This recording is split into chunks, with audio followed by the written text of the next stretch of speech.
I'd like to talk to you about the word love. I'm going to begin a series I had once written about, but it's probably good to do it by video, that really breaks down what love is. I get so tired of hearing this love is love phrase when I'm like saying, okay, if you have a foreign person move to this country and they say, what is a dog? And you say, a dog is a dog. It's so circular. But above and beyond that, the English language is so weak in its use of the word love, which arguably is one of the most often used words that we have. I love you. I love this handbag. I love pizza. I love chocolate ice cream.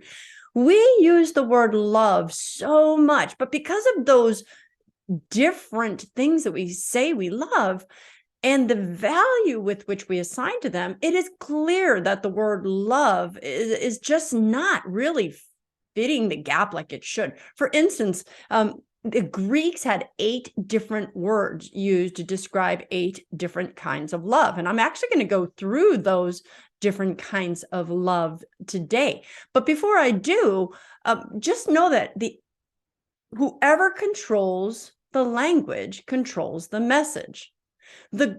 Besides the Greeks having their 8 different words for love, Eskimos have so many different words just for the word snowflake. I believe something like 80 different words. And I'm like, wow, you have the fat, I'm from Wisconsin, so you have the fat, heavy, wet snow, you've got the light snow, you've got the fluffy snow.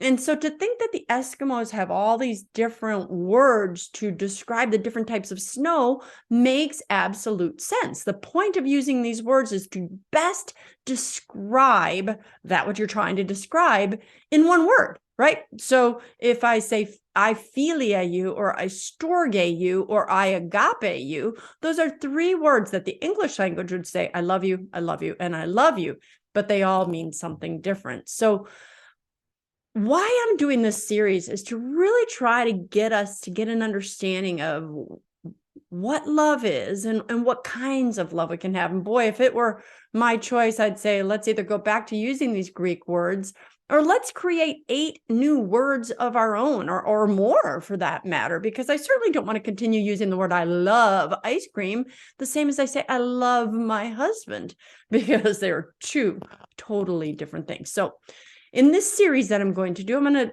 kind of start and help you to build on it and see what kind of loves do you have as well. So the first one that the Greeks used is, as I just said, Philia. That's where we get the word Philadelphia from, the city of brotherly love. So this type of love is a deep friendship or a compassionate love like that's often forged by men who fought side by side in the foxholes. They're on a battlefield. To philia someone, it's based on loyalty, sacrifice, and emotional intimacy. So I'd like you to think about the people that you share loyalty, sacrifice, emotional intimacy with.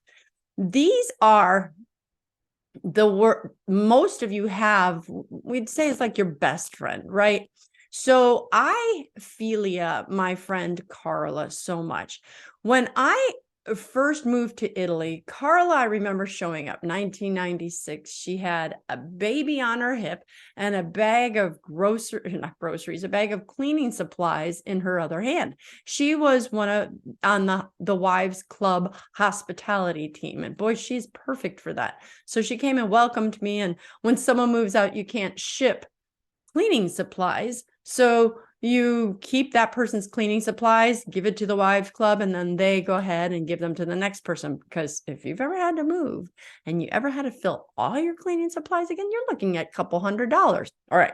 So point aside, Carla and I forged a strong friendship right away. She was there for me in all my times of need. She and I, whenever we went anywhere, she was with me.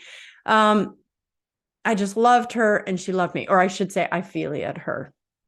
So actually years later, Carla's husband and my husband both got orders to Virginia. And it was so great to have her live near me again, because we had gotten here before her. So I'd have several years without her. She's like a ray of sunshine in an often gloomy world. She's a cute little blonde West Virginian and she's a nurse. And she's like, Christine, isn't life just happy? And I loved her accent because no matter what was going on, Carla would help cheer you up. Now, it didn't mean that she didn't understand pain. She was there. Actually, when she moved here, my daughter and I had just become estranged, and Carla was there to help me. I was devastated. I was anxious. I didn't know what to do. And Carla showed up at my doorstep one day and she asked me if she could pray with me, and she hugged me and she told me, we'll get through this together. And she meant it. After the reconciliation, Carla was still there to revel in joy with me. When I was going through my PhD program, I remember I was sitting in this very space right here. And if you ever go through, terminal degrees, all it is every single day of your life is consumed with reading, researching, writing a paper, reading, researching, writing a paper. My kids had moved out and I was just constantly there. And I kept telling people they'd invite me to parties and I'd say, no, I can't. I got a paper to write. No, I can't. No, I can't. And I remember always saying to Carla, just keep inviting me. Don't stop inviting me because you might get one yes out of the 10 no's. And she one day showed up at my doorstep and she brought in a latte, my favorite latte. And she said, Christine, I'm not here to distract you. I just knew you probably didn't have time to get out and get this. And I just want to let you know I'm praying for you. I'm here for you, girl. It was so wonderful. We took about a half-hour break. She was here. She gave me my favorite drink, told me, I can't wait till you're done with school and we'll hang out again. And we did. But that was it was just such a beautiful sign of her love for me, her Philia for me. You remember sacrificing, loyalty, dedication to a friend.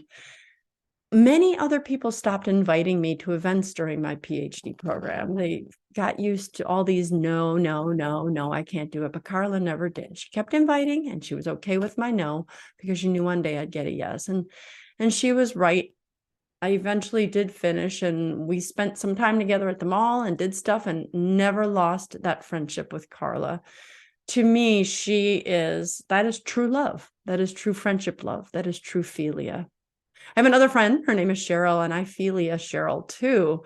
We used to be Polish dancers together. I was 12 years old. She was 14. I was tall. She was short. So I always had to be the dude because, well, I was bigger than her and they didn't have enough male Polish dancers.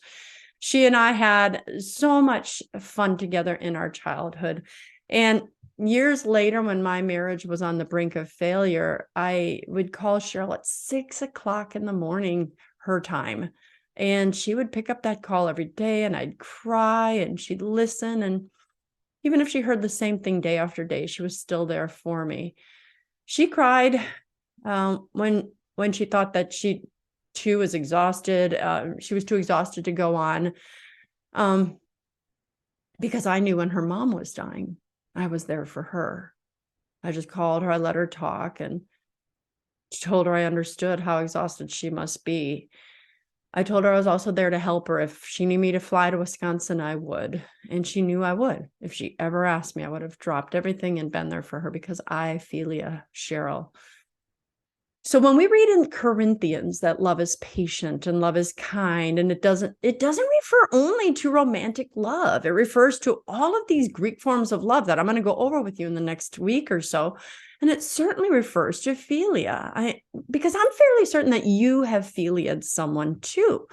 Everyone needs to have at least one loyal friend who they know that they would sacrifice for them and that person would sacrifice back. You think about Paul and Timothy in the Bible. I get so annoyed when some people try to accuse them of being gay because they loved each other so much. Well, if we could read all the Greek words, we'd probably see that Timothy and Paul had great philia for each other, great brotherly love. They would have died for each other. They would have sacrificed for one another. And so, maybe the twisted people who are trying to call everyone that has a deep love for each other gay, which is crazy, but I could go on. Maybe we ought to start looking into our language or developing greater words for it, because two men are allowed to, what Americans would say, love each other. Well, they love each other differently than a husband and a wife love each other. So that was the beginning of why I started to write articles on this and why I'm going to do these videos. I want you to understand what love truly is. And hopefully we can start taking back our language and creating new words. And that's why we've had things like, I love you, but I'm not in love with you. And I get it. That's our attempt of trying to say, well, this is one kind of love, and in love is a different kind of love, romantic love and friendship love. And so let's do our best to differentiate between the different kinds of loves that we do. So this is philia. It's compassionate, it's brotherly, it's sacrificial, it's loyalty. So the next time you're like, oh my gosh, I love this handbag, I love this pizza, don't you just love this TV show? None of those truly love the way the Greeks wrote them. And they're certainly not philia, unless, of course, you're loyal to your Coach handbag, which don't answer that, because I know there's probably some of you that are like, I would die for this handbag. So, okay, just ending with a little bit of humor. So that's your lesson for today. I'd like you to go consider, who in your life do you philia? Because if you don't have anyone with whom to share your brotherly love, oh, you're missing out on so much. But I would argue that most of you probably do. If you struggle with it, think, who would I sacrifice for? Who would I die for? Who am I loyal to? That it's not a romantic love. Love to hear your comments under this one. I'm Dr. Christine Bacon, and I appreciate you watching this informational Bacon Bit. Now go and live your life sunny side up.